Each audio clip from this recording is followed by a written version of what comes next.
Halo guys, jadi berapa hari yang lalu saya sempat posting tuh di story Instagram saya ya di @gdebp. Sempat posting story yang isinya kayak kenapa sih orang nggak mulai berinvestasi gitu, dan bagaimana perjalanan saya berinvestasi dari nol hingga saat ini sih pretty much udah kayak menikmati yang namanya ya nggak usah kerja lagi gitu. Kalau misalnya udah nggak pengen kerja ya nggak usah kerja lagi, jadi udah bebas lah secara finansial dan udah nggak perlu khawatir lagi. Kalau sekarang nggak kerja, kalau sekarang maunya liburan doang juga ya udah cukup, passive income udah mencukupi gitu. Sebenarnya ketika Anda merasa bingung, nggak ngerti bagaimana caranya, nggak ngerti bagaimana mulainya, itu sebenarnya bukan karena kekurangan informasi sih. Jadi di era teknologi, di era informasi kayak gini, ketika semua informasi yang ada di dunia ini bisa diakses lewat handphone, ada yang namanya kekurangan informasi. Justru sebaliknya. Jadi bukannya kekurangan informasi, yang ada sebenarnya adalah kelebihan informasi. Ini bukunya keren banget, case study-nya juga bisa dipraktekin, sederhana banget, terus semuanya nolong banget deh untuk yang mau mulai marketing dan branding.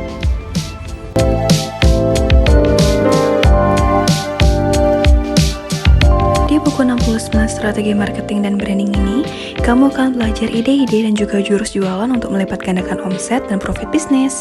Ilmu yang dijelaskan dalam buku ini tuh sangat sederhana, mudah dimengerti, tapi sangat efektif dan mudah untuk dipraktekkan di usaha kita sendiri. So, tunggu apa lagi? Jangan sampai kompetitor kamu yang dapat buku ini duluan. Yuk order sekarang! Kebanyakan informasi jadi malah bingung bagaimana gitu loh. Contoh paling gampang yang saya lihat sendiri di depan mata saya.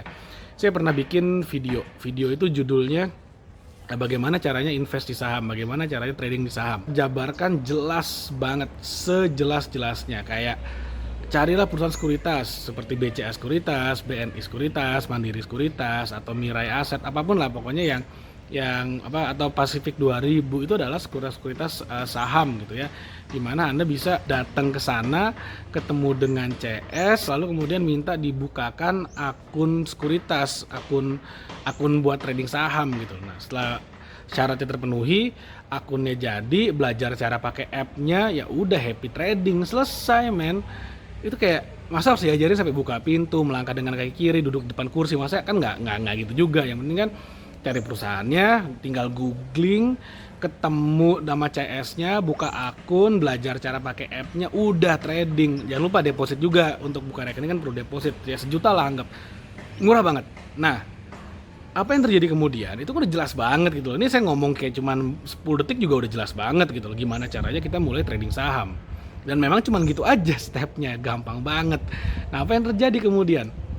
Setelah video itu dirilis, di launching gitu ya, banyak banget yang nonton, ribuan orang. Nah, ternyata komen-komennya tahu nggak siapa bilangnya? Komennya adalah, Pak, saya minat nih mau investasi saham, tapi masih bingung gimana caranya. Ada lagi yang nanya, Pak, saya tertarik invest saham, step awalnya gimana ya? Pak, bisa nggak dibimbing gimana langkah-langkahnya supaya bisa trading saham, bisa investasi saham? Ini menarik banget. Jadi kayak satu video full. Bahkan sekarang udah nggak satu video, sekarang udah beberapa video yang saya bikin, saya launching gitu ya, saya upload di YouTube, di Instagram juga ada, di Instagramnya juga sharing di Instagram saya, silahkan di follow di @gdebp.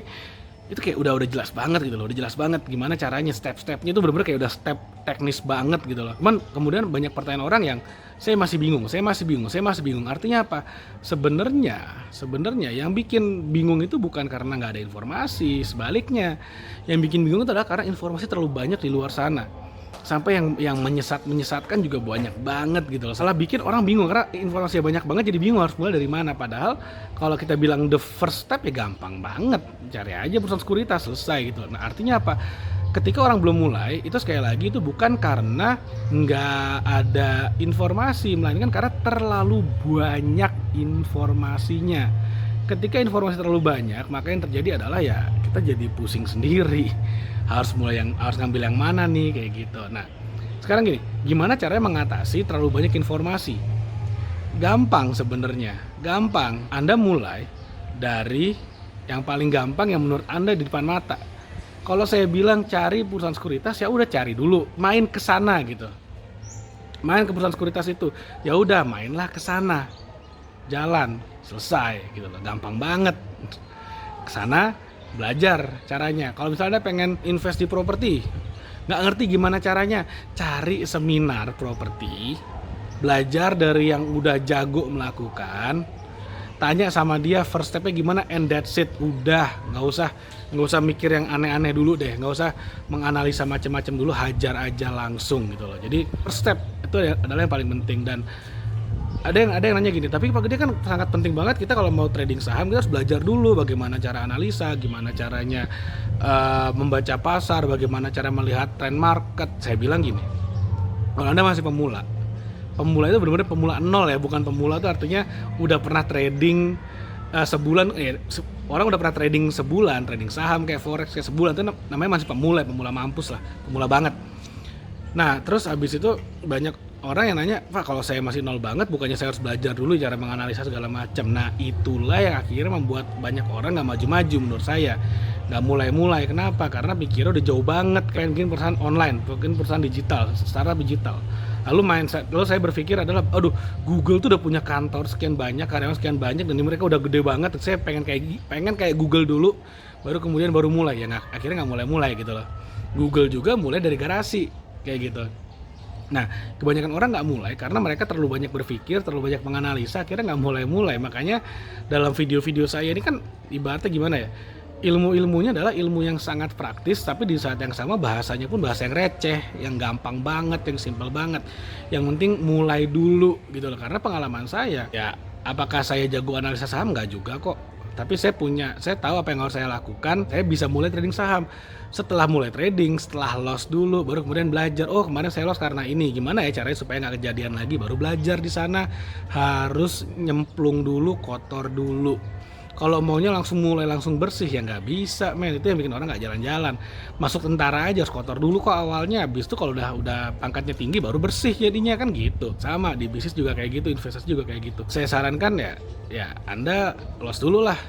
Rasain loss. Kenapa? Loss itu penting karena loss itu nggak menyakitkan kok. Loss itu nggak sakit kok. Dan ketika Anda udah ngerasain, ternyata investasi itu menyenangkan ya, nggak menakutkan ya. Dan tiba-tiba Anda kayak peluang ada banyak banget yang selama ini Anda udah lihat mungkin dan Anda nggak sadar, atau Anda udah sadar tapi Anda nggak berani ambil. Tiba-tiba oh ya udah sih kalau loss juga kayak gini doang.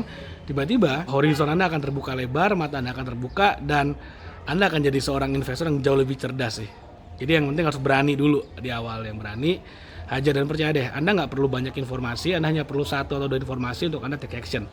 Dan dari sana pelajaran yang sebenarnya baru akan dimulai. Oke, jadi mudah-mudahan bermanfaat ya apa yang saya share sekarang, kegalauan, kegusaran saya, bahwa banyak yang mestinya Indonesia bisa jauh lebih dahsyat lagi nih kalau orang-orangnya mengerti dan berani seperti itu.